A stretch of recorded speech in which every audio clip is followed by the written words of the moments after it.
Bam! If you're trying to level up every class and unlock every single gun attachment in Star Wars Battlefront 2, this is the fastest way if you're new to the game, coming back, you lost your progress, or you hear from all the hype the game is getting right now. This is the only guide you need, all in one video, and straight to the point.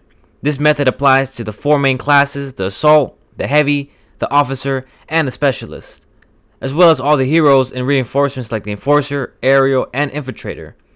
And if you have time for the grind, this also applies to the 3 land vehicles, the Armor, Speeder, and Artillery if the map allows you to. For example, maps like Camino and Death Star ain't letting you slide like that. No matter who you're upgrading, the best day to level up is every Wednesday because of its triple XP. Here's a graph at specific times depending on your time zone to help you guys out. And if you can't Wednesdays, there's always double XP every weekend, so those are the days you want to level up. The last update this game received was the Battle for Scarif on April 29th, 2020. The good news is that this 2025 guide will always work and will never expire. Go ahead and pick multiplayer, click co-op, and pick any version you want to play as. This only changes the type of reinforcements and vehicles you get to play as, but you'll level them up the same. Now, co-op is 4 real online players that fight against computer AI that are super easy to defeat, and they spawn like crazy. So the goal is to defeat as many enemies as you can to gain XP and rank up the class you just played with. As you level up, you unlock skill points every time you move up a rank, and to max out your star cards, you need to be at least level 35 to have tier 4 purple star cards. Later in the video, I'll show you the best star cards to use and upgrade while you're leveling up in co-op, so that it's much easier to keep shooting your gun even as it overheats constantly. In the co-op mode, you and your team are either attacking or defending capture points. When you're attacking, it will be a lot easier to control how long the match will last, as this will save you a lot of time if you chill around the objective, taking out as many enemies as you can. Keep on farming until the very last minute, and this is when you want to capture the objective. As long as you or your teammate remain alive within the capture boundary, the game will go into overtime until you fully capture it and advance to the next round. If not, you lose the match and have to find another game. If you're defending, find some cover within the objective boundary on your minimap and shoot anything that moves, and focus on staying alive. Hold the capture point until there's about a minute left, then step out of there to let the AI clankers take it. From there, pick up the enemies from a distance who are away from the objective and try and force the match into the next round. Rinse and repeat. If you and your teammates last to the end and extend each round, one full game with 3 to 4 rounds can last for 15 to 20 minutes. And here's some examples as a reference of me playing with double and triple XP on. I did this while playing as the officer class and only getting kills using my weapon. The first game I did with double XP, I got 79 eliminations, which gave me 55,000 score, aka XP, and it took me 16 minutes to complete all 3 defending rounds. And then I got 3 examples I did with triple XP on back to back. The first one I did, I got 57 eliminations, which gave me 83,000 XP, aka score. I went up 6 levels, and it took me 12 minutes to finish with 3 quick attacking rounds. The next game I played, I died a lot, but I still got 31 eliminations, which gave me 38,000 XP, aka score. I went up 3 levels, and it took me 12 minutes with all 4 defending trash rounds.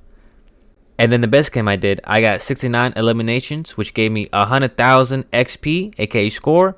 I went up 7 levels, and it took me 15 minutes with all attacking rounds. That's a pretty good game. So basically, if you play co-op when there's triple XP, and assuming you gain 5 levels every 15-minute match, it can take 2 to 3 hours to reach level 40 if you started from level 1. So make sure you take advantage of the double and triple XP whenever it comes around every week. How to unlock guns and attachments. Make sure you use the gun you want to unlock attachments for while you're playing co-op to be efficient, so that every elimination you get by using that weapon count towards your progress, or how Battlefield 2 calls it, your milestones, which can be found right here under your career tab, under troopers. Find the gun you're looking for, attachments should be there as well. And you can look over here whenever you want to check your progress after every match. I'm going to assume you're starting from level 1, so pick any class you want to unlock the weapons for. Just use the default gun until you get a total of 50 kills to unlock the second weapon and the last weapon for that class. Keep in mind that the last weapon has to be completed in co-op mode. To unlock the middle 2 weapons for each class, you got to get 200 kills, and then after that, you got to get 400 kills. So basically, if you get 400 kills, you get all the weapons for that class once you complete that. Once you actually unlock a new weapon or attachment, they will appear as a loot crate in the main screen right here at the bottom. They will appear on this screen, so just check here whenever you don't see your new gun or attachment when you're in the loadout screen. The reason why after completing a milestone, you won't see your new gun or attachment in the loadout screen is because EA designed the game with it having loot boxes, and this is just a feature that was left behind. How to get every attachment. The way you unlock every attachment for each gun is the exact same way for every class in Battlefront 2. You get them by defeating enemies with the same weapon, no matter what game mode you're on, although co-op being the fastest. The first attachment for every gun is unlocked after 25 kills, the second attachment is unlocked after 75 kills, and then the third attachment is unlocked after completing 150 total kills. So basically, if you want to unlock every attachment for every gun, which applies to every class, you got to get a total of 150 kills using that weapon. Now I'm going to show you the best star cards to use while using this strategy to make this process of unlocking all this stuff a lot quicker by using these star cards. For assault, you want to use expert weapons handling. Whenever your gun overheats, you hit the golden bar. Your gun will last a lot longer, allowing you to rack up the points. Survivalist to regenerate your health faster. And assault training so that every time you defeat an enemy, you heal and get some health back.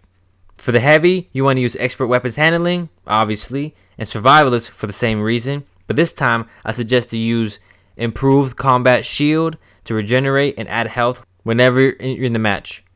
And as for the officer, you obviously want to continue using expert weapons handling, but you can go two routes depending on your aim since you're using a pistol.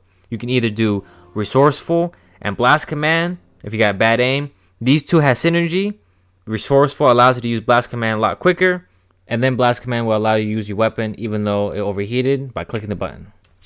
And if you're confident in your own aim, survivalist regenerate your health faster, and marksman will reset your gun cooldown just by getting headshots. And then for the sniper, specialist, expert weapons handling is a must, along with marksman for the headshots, which cools down your weapon. And then the last one being survivalist to, stay alive. How to level up reinforcements, vehicles, and heroes. It's pretty much the same as before, but the only difference being using one specific star card at the beginning of the match, and that star card is the Bounty Hunter, as it will be needed to quickly gain battle points so that you can buy the reinforcement when you respawn. Again, just get as many kills as you can using the reinforcement class, vehicles, or heroes. But in my experience, leveling up the vehicles is very annoying and time consuming as not all the maps allow you to use them. But even when you can use them, you barely get enough kills or level them up fast.